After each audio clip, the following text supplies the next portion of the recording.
Netaji Subhash road বদলে doctor Shyamaprasad Mukherjee road, আর বিতর্কের মুখে পড়ে আবার নাম বদল। রামপুরহাটে খুলে ফেলা হলো শ্যামাপ্রসাদ মুখোপাধ্যায়ের নাম লেখা সেই বোর্ড। নেতাজির বদলে শ্যামাপ্রসাদ মুখোপাধ্যায়ের নামাঙ্কিত গেরুয়া বোর্ড বসানো হয়। একদিকে সেই ছবি দেখতে পাচ্ছেন, নেতাজির নামে আগে এই রাস্তা ছিল, অর্থাৎ নেতাজি সুভাষ রোড ছিল, তারপরে এই গেরুয়া বোর্ড বসানো হয়, তারপর সেখান থেকে শ্যামাপ্রসাদ মুখার্জির নামে যে বোর্ড বসানো হয়েছিল সেই বোর্ডই সরিয়ে দেওয়া হলো। বিতর্কের মুখে শ্যামাপ্রসাদের নামাঙ্কিত এই বোর্ড সরিয়ে দিল বিজেপি। শ্যামাপ্রসাদ মুখোপাধ্যায়কে সম্মান করি, নেতাজিকেও সম্মান করি, তাই আমরা কোনো বিতর্কের ফাঁদে পড়তে চাই না, নেতাজিকে অপমানের অভিযোগ উড়িয়ে দাবি করেছেন বিজেপি বিধায়ক।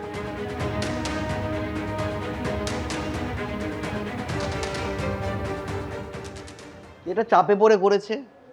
যদি অনুশোচনা বোধ থেকে যদি হতো, তাহলে যেদিন ঘটনা ঘটেছিল, যেদিন করেছিল এটা, তার পরের দিনই জানাজানি যখন হলো, তখন তার পরের দিনই এটা করে নিতে পারতো। ওরা এটা করেনি, কারণ তাদের মনে, বিজেপি আরএসএসের মনে স্বাধীনতা সংগ্রামীদের কোনো স্থান নেই। তাদের স্থান আছে কাদের? যারা আরএসএসের নেতা, তাদেরকে বসানোর চেষ্টা করা হচ্ছে। এই স্বাধীনতা আন্দোলনের ইতিহাসকে তারা পরিবর্তন করতে চাইছে। ফলে আগামী দিনে প্রমাণ হবে যে সত্যি নেতাজিকে তারা অন্তর থেকে ভালোবাসে, নাকি শুধু চাপে পড়ে এই ঘটনাটা ঘটালো, এই চাপে পড়ে এটাকে সরানো হলো। প্রথমে রামপুরহাটের এই রাস্তার নাম ছিল নেতাজি সুভাষ রোড, তারপর সেখানে বসানো হলো শ্যামাপ্রসাদ মুখার্জির নামাঙ্কিত বোর্ড, গেরুয়া বোর্ড বসানো হয়েছে। বিতর্কের মুখে পড়ে সেই বোর্ড সরিয়ে দেওয়া হলো।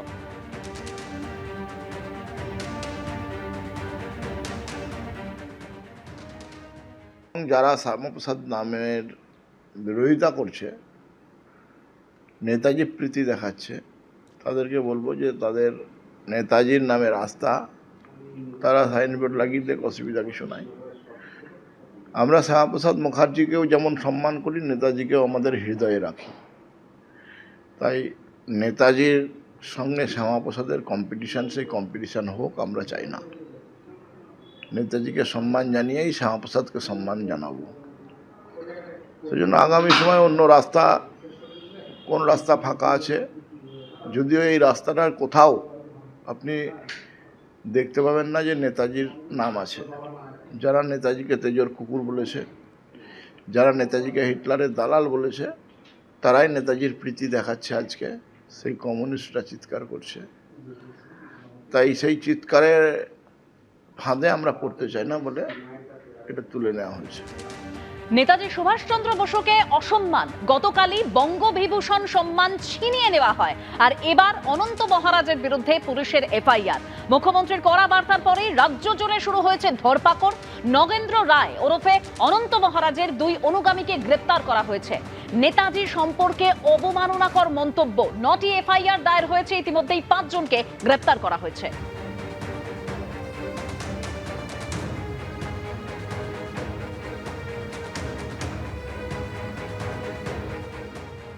আর চাপের মুখে পড়েই নেতাজিকে নিয়ে সুর বদল করলেন বিজেপি সাংসদ। দেশদ্রোহী বলে আক্রমণ, চাপের মুখে অনন্ত মহারাজের ডিগবাজি। নেতাজির প্রতি সম্মান জানাচ্ছি, অনিচ্ছাকৃত বক্তব্যে কেউ আঘাত পেলে আন্তরিকভাবে দুঃখিত, প্রবল নিন্দার মুখে একদিনেই সুর বদল করলেন অনন্ত মহারাজ।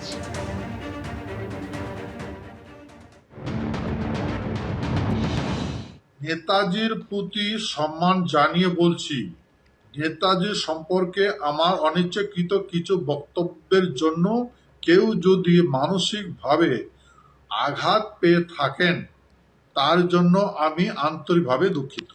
চাপের মুখে পড়ে নেতাজি নিয়ে সুর বদল করলেন বিজেপি সাংসদ অনন্ত মহারাজ। আর আজকে শুভেন্দু অধিকারী মুখ্যমন্ত্রী, তিনি কি বলেছিলেন শোনাবো।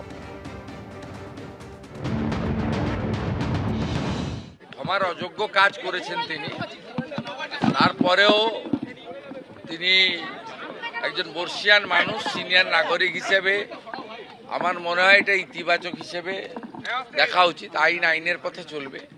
বিভিন্ন থানায় এফআইআর হয়েছে, 5 জন গ্রেপ্তার হয়েছে, 282টা পোস্টকে টেকডাউন করা হয়েছে, ডিলিট করা হয়েছে, ফেসবুক অ্যাকাউন্ট বন্ধ করে দেওয়া হয়েছে পশ্চিমবঙ্গ পুলিশের পক্ষ থেকে অভিযোগ করে প্রায় 282টা।